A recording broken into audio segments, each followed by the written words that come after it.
அனைவருக்கும் வணக்கம். இன்னைக்கு வீடியோவில் என்ன பார்க்க போகிறோம் அப்படின்னா, பொதுவாக அமாவாசை நாட்களில் நாம் செய்யக்கூடிய வழிபாடு, நம்ம செய்யக்கூடிய சின்ன சின்ன விஷயம் கூட நம்மளுடைய தலைமுறையவே காக்கும் அப்படின்னு சொல்லுவாங்க. அதாவது 7 தலைமுறைக்கு செய்த பாவத்தை கூட இந்த நாட்களில் நம்ம வழிபாடுகளை செய்யும்போது அதை மாற்ற முடியும் அப்படின்னு சொல்கிறாங்க. குறிப்பிட்டு அமாவாசையில் இந்த குறிப்பிட்ட விஷயங்கள்லாம் செய்யணும், செய்யக்கூடாது அப்படின்னு கடைப்பிடித்துட்டு வந்திருக்கோம். அந்த மாதிரி நிறைய பேருக்கு தெரியறதில்ல இந்த நாளில் என்னெல்லாம் செய்யணும், அதே போல் ஏன் இதெல்லாம் செய்கிறோம் அப்படிங்கிறது தெரியல. இது எல்லாம் தான் நம்ம இந்த வீடியோவில் பார்க்க போகிறோம். அமாவாசையில் முக்கியமாக நம்ம என்ன செய்யணும், முக்கியமாக என்னவே செய்யக்கூடாது, இதை பார்க்கலாம். இந்த வீடியோவை பார்த்துட்டு இருக்கக்கூடிய நீங்கள் குறிப்பிட்டு உங்களுக்கு பிடித்த கடவுளினுடைய பெயரை கமெண்ட் பாக்ஸில் பதிவிட்டுட்டு வீடியோக்கு ஒரு லைக் பண்ணிடுங்க. நீங்கள் இன்னும் உற்சாகம் டிவி சேனலை சப்ஸ்கிரைப் பண்ணாமல் இருந்தால் சப்ஸ்கிரைப் பண்ணிக்கோங்க. கூடவே இருக்க பெல்லைக்கான மறக்காமல் கிளிக் பண்ணிடுங்க. அதோடு உங்களுக்கு இந்த அமாவாசை பற்றிய தகவல்கள்லாம் தெரியும் அப்படின்னா மறக்காமல் கமெண்ட் பாக்ஸில் பதிவிட்டுருங்க. உங்கள் வாழ்க்கையில் நிறைய பிரச்சனைகள் இருக்குது, அதையெல்லாம் எப்படி தீர்க்கணும்னே தெரியல அப்படின்னு நினைக்கிறீங்களா?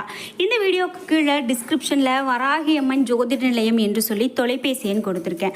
அந்த எண்ணுக்கு தொடர்பு கொண்டு பேசி பாருங்கள். கண்டிப்பாக உங்கள் வாழ்க்கையில் இருக்கக்கூடிய எல்லா பிரச்சனைகளுக்கும் சரியான தீர்வு சொல்லப்படும். நிறைய பேர் நிறைய பிரபலங்கள் கூட அனுபவ ரீதியாக சொன்ன கருத்து அப்படின்னு சொல்லலாம். உங்கள் வாழ்க்கையிலையும் நிறைய பிரச்சனைகள் இருக்குது, தீர்க்க முடியல அப்படின்னா கண்டிப்பாக வராகி அம்மன் ஜோதிட நிலையத்தை தொடர்பு கொள்ளுங்கள். இந்த வீடியோக்கு கீழே டிஸ்கிரிப்ஷனில் தொலைபேசி எண் கொடுத்துருக்கேன். அமாவாசை நாட்கள் அப்படின்னு பார்த்தீங்கன்னா இந்த நாள் அன்னைக்கு காலையிலேயே நாம் கடல் அல்லது நீர்நிலைகள், ஆறு இது போன்ற இடத்துல போய் நாம் குளிச்சுட்டு வர்றது ரொம்ப நல்லதுங்க. அப்படி இல்லை அப்படின்னா கூட நம்ம வீடுகள்லேயே காலையிலேயே குளிச்சுட்டு அதன் பிறகு நம்மளுடைய வேலைகளை தொடங்குறது ரொம்ப சிறப்பு. ராகு காலம், யமகண்டம் இது எல்லாமே தர்ப்பணத்திற்கு பொருந்தாது அப்படின்னும், மதிய வேலை தர்ப்பணம் செய்ய ரொம்பவே உகந்தது அப்படின்னு சொல்கிறாங்க.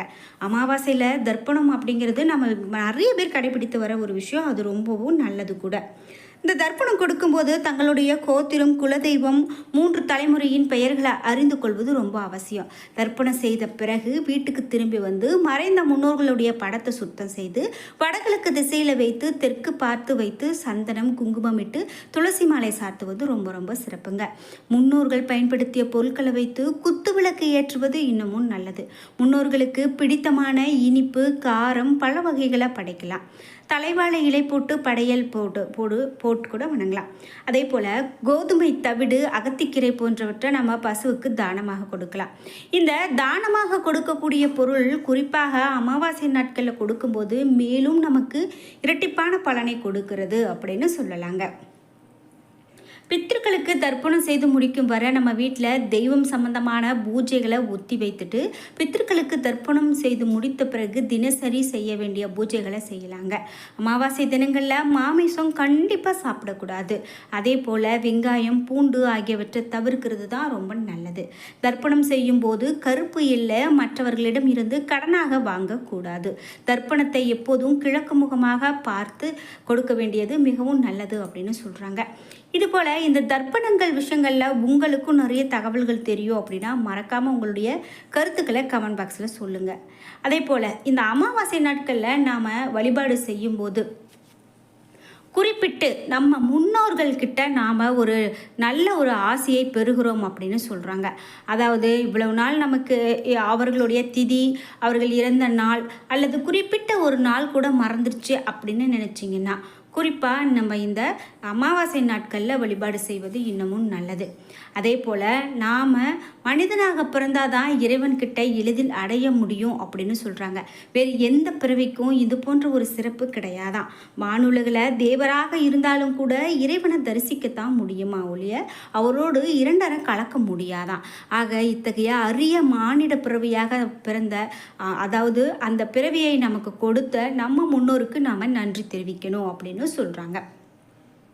குறிப்பிட்டு நம்ம தமிழகத்தில் மட்டும் இல்லாமல் வெளி மாநிலங்களில் இந்த அமாவாசை அப்படின்னு பார்த்திங்கன்னா நிறைய வழிபாடுகளை மேற்கொள்கிறாங்க, நிறைய நல்ல விஷயங்களை செய்கிறாங்க. ஆனால் நாம் இந்த அமாவாசை நாட்களில் நல்ல விஷயங்கள் செய்வதற்கு நிறைய பேர் தேர்ந்தெடுக்கிறது கிடையாது. குறிப்பிட்டு இந்த நாளில் செய்யக்கூடிய ஒவ்வொரு வழிபாடுமே சிறப்பான பலனை தான் பெற்றுக் கொடுக்கும் அப்படின்னு சொல்கிறதால இந்த அமாவாசை வழிபாடுகள் மேற்கொள்வது ரொம்பவே நல்லதுங்க. நீங்கள் இது போல் அமாவாசை நாட்களில் என்ன மாதிரியான வழிபாடுகள்லாம் மேற்கொள்வீங்க, என்ன மாதிரியான விஷயங்கள்லாம் செய்யணும் செய்யக்கூடாது அப்படிங்கிற உங்களுடைய கருத்துக்களை கமெண்ட் பாக்ஸில் சொல்லுங்கள். அதே போல் குறிப்பாக காகங்களுக்கு உணவு வைக்கிறது அப்படின்னு பார்த்தீங்கன்னா இந்த நாளில் மேற்கொள்வது தான் ரொம்ப நல்லது அப்படின்னு சொல்லுவாங்க. அதாவது எல்லா நாளுமே உணவு வைக்கலாம், ஆனால் இந்த நாளில் அமாவாசை நாளில் காகங்களுக்கு உணவு வைக்கும்போது கண்டிப்பாக அது நம்ம முன்னோர்களே வந்து எடுத்து நமக்கு ஆசி கொடுக்கறதாக கூட ஒரு அர்த்தம் இருக்குது. இது மட்டும் இல்லாமல் மேலும் என்ன மாதிரியான விஷயங்கள்லாம் சொல்லப்படுது அப்படின்னு பார்த்தீங்கன்னா, அமாவாசை நாட்களில் எதிர்மறை சக்திகள் விலக உப்பு கலந்த நீரால் வீடு முழுவதையும் கழுவி தூய்மைப்படுத்தணும். பிறகு வீட்டில் இருக்கக்கூடிய பூஜை அறையில் காலையிலையும் மாலையிலையும் விநாயகர் படத்திற்கு முன்பு தீபம் ஏற்றலாம்.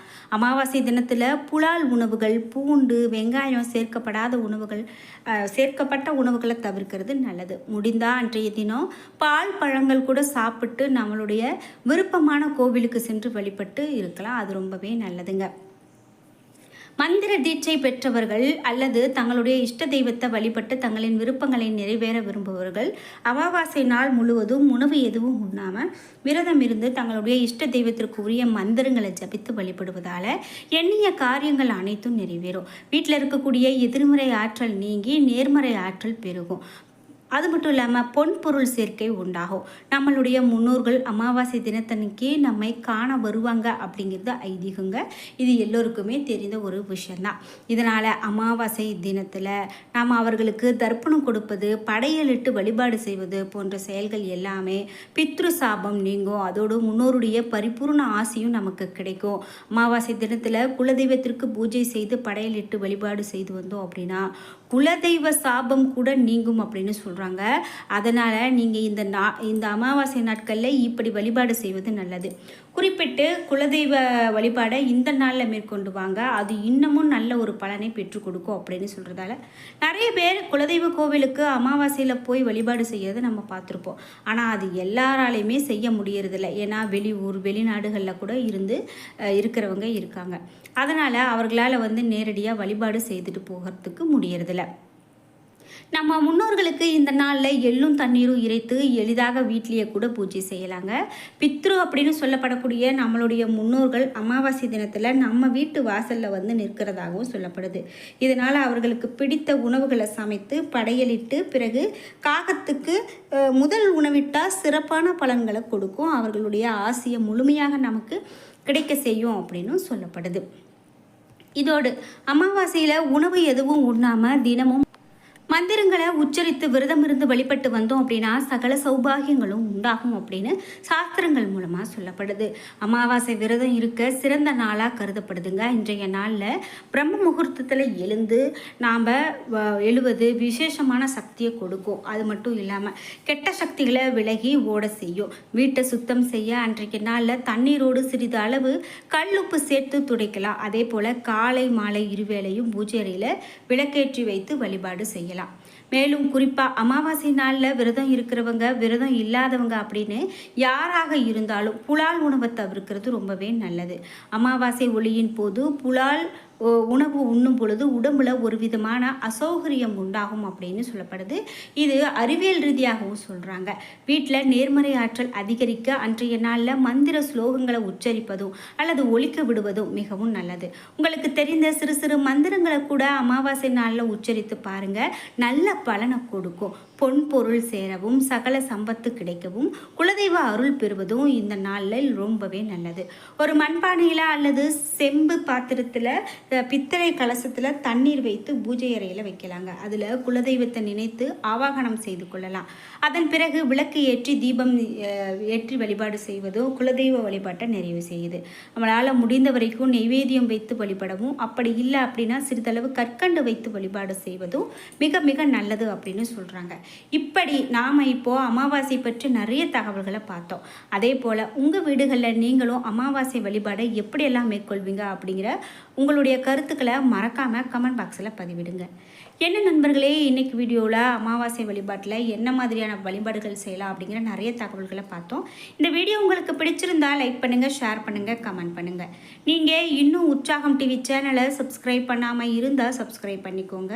கூடவே இருக்க பெல்லைக்கான மறக்காமல் கிளிக் பண்ணிடுங்க. அப்போ தான் நாங்கள் போடுற இது போன்ற பயனுள்ள வீடியோக்கள் ஒவ்வொன்றும் உங்களுக்கு நோட்டிஃபிகேஷனாக வந்து சேரும். நன்றி வியூவர்ஸ்.